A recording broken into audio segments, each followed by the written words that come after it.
Okay, we're here with, what's your name? Robert Nathanson.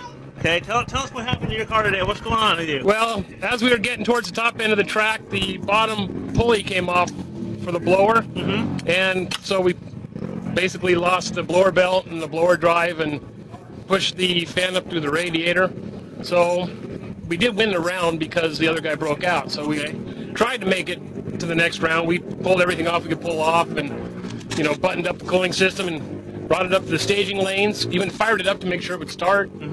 We get to the end of the staging lanes and couldn't get the thing to fire. So oh man, we were just going to go up there and just do what we could do. We weren't going to run the number, but hey, you go rounds, you never know what's going to happen.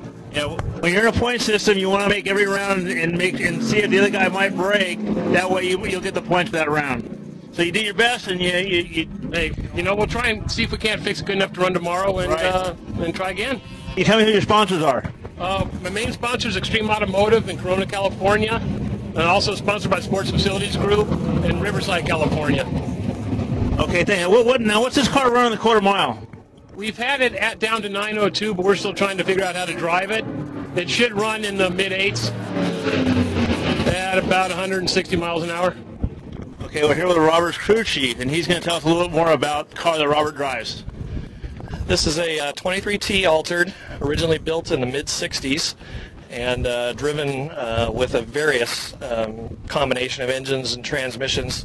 Robert recently acquired this car about 1.5 years ago, and we decided to restore it to as close to original type specifications as possible for nostalgia type racing, but still with all the modern safety equipment.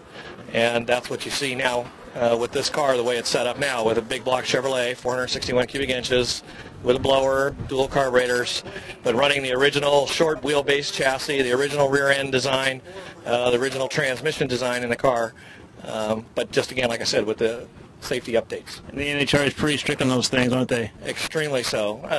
Quite honestly, Robert spent probably almost as much money buying the safety equipment to update this car to current standards as he did buying the car in the first place. Wow, that's something. Yeah, the NHRA is very strict about this, especially these smaller cars. They know they don't handle very well. They have to be very, very safe. They add extra bars to the roll cage now. The harnesses are designed differently to keep him better secured in the car.